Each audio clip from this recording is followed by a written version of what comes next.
There's a quiet moment most people recognize now, scrolling through a phone for a photo they know exists, maybe a birthday or the grandkids, then pausing because the question isn't which album, but where it actually lives, phone, cloud, or somewhere else entirely. That uncertainty is new. Photography never used to include doubt about location. The image either sat in your hand or it didn't.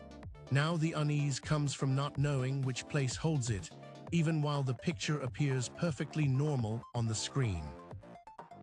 Here's the first thing to get straight. The phone is no longer a photo album. It's a doorway. It shows images clearly, but it doesn't always hold them. When photos feel lost, it's often because the phone looks like the container while acting like a handle. I ran into this recently, smiling through a conversation while quietly panicking, unsure whether family photos were on my phone, in iCloud, or nowhere. Everything looked fine, yet storage warnings appeared, and suddenly the cloud stopped feeling helpful and started feeling evasive. For most of our lives, photos lived in physical places, albums, envelopes, shoeboxes. You might misplace them, but you knew what lost meant. Digital photos broke that logic. Now something can look present while not really being there at all. The cloud isn't the sky. It's someone else's computer rented in your name. Your photos don't belong to the phone. They belong to an account, an Apple ID, a Google account, or an Amazon account, often without realizing it came with Prime. That shift happened quietly. Cameras improved, storage got cheaper, people stopped wanting to manage files, companies made choices for convenience. Photos appeared everywhere at once, feeling like magic, until you needed to understand the rules underneath. Those rules weren't hidden, just never explained plainly. Photos began syncing automatically, tied to logins set once and forgotten.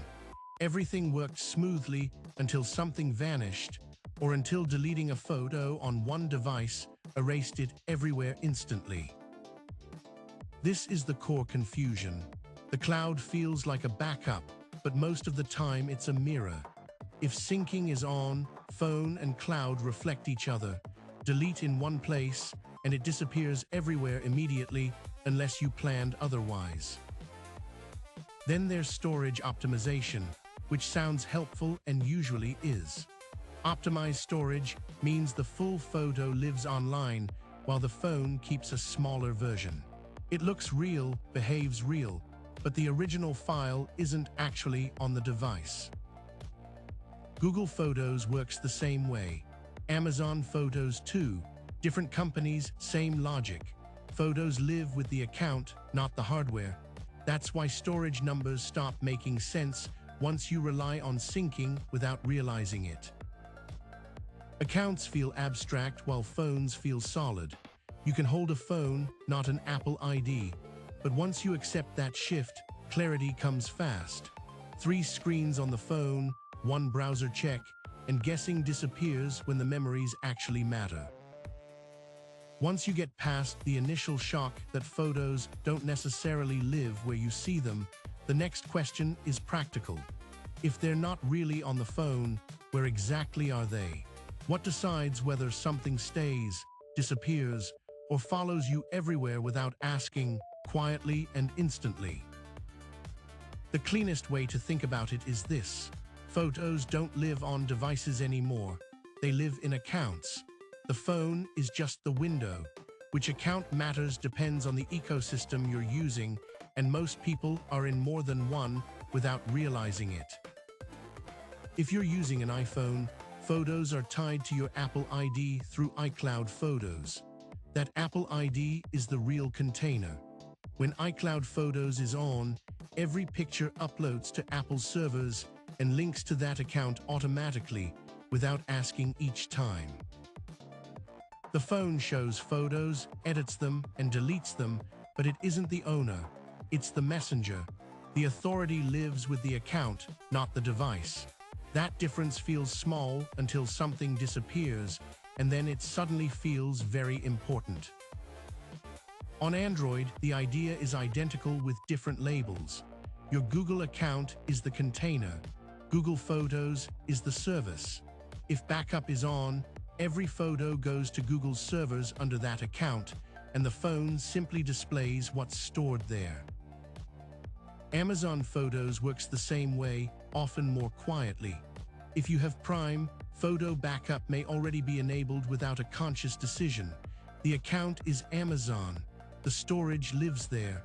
The phone is along for the ride, not in charge. This is where fear enters. If sync or backup is on, deleting a photo on the phone doesn't mean remove it here. It means remove it from the account. Because the account spans devices, the deletion propagates everywhere instantly and completely. That's why the cloud feels dangerous. We imagine it as a safety net.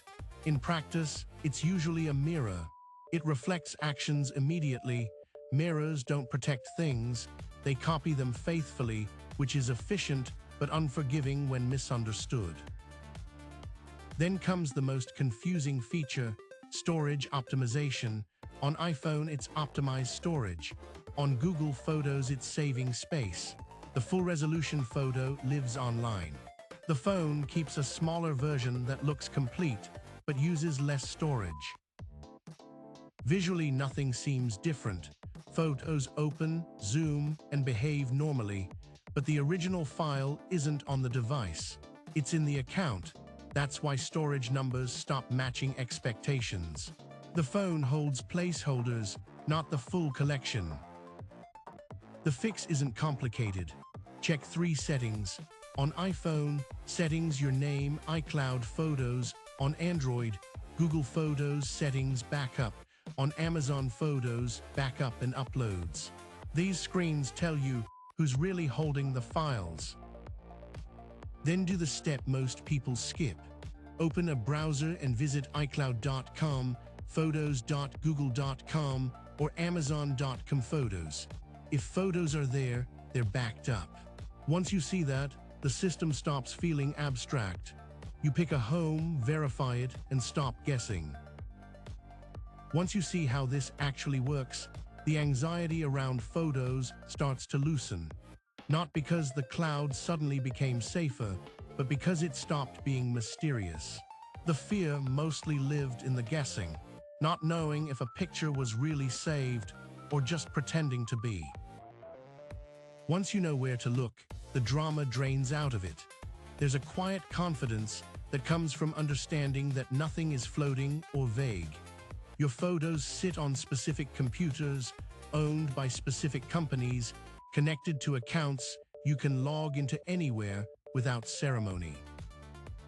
That isn't magic, it's bookkeeping. And bookkeeping, while not exciting, is dependable. What throws people is that phones feel personal. You hold them, carry them, leave them on the nightstand. Accounts don't feel like that, which makes them easier to distrust. An Apple ID or Google account feels abstract, almost imaginary. But that's where authority lives now. The phone is the messenger. The account is the owner. Once that clicks, a lot of strange behavior suddenly makes sense without requiring technical knowledge or constant worry. It also changes how you interpret warnings. A storage alert stops feeling like a crisis and starts feeling like a clue. A missing photo feels less like a disappearance and more like a routing issue. Instead of panic, you check. Instead of guessing, you confirm. That's a different posture entirely. There's relief in realizing this isn't about keeping up with trends. iCloud, Google Photos, Amazon Photos aren't hobbies, they're utilities. You don't master utilities. You just know where the switch is and who's responsible. One home for photos, one place to check in the browser, that's it. We've done harder updates than this. We learned email when letters stopped being the default. We learned to ignore pop-ups when the internet turned noisy and impatient. We lived through dial-up tones, antivirus warnings, and the collective confusion of ITWO 1000. Compared to that, checking 3 settings screens is manageable work. The real shift here isn't technical.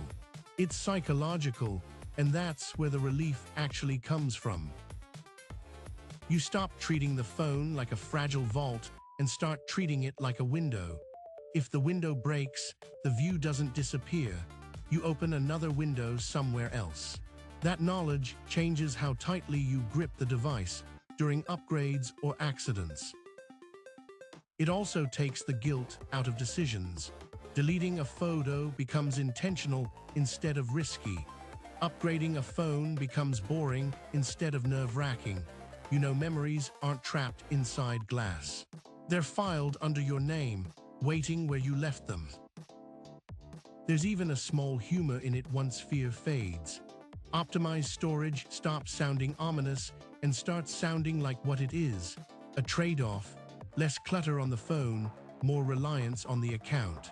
As long as you know where dinner is, it's fine. This is what being current actually looks like. Not chasing features, just understanding the few that matter.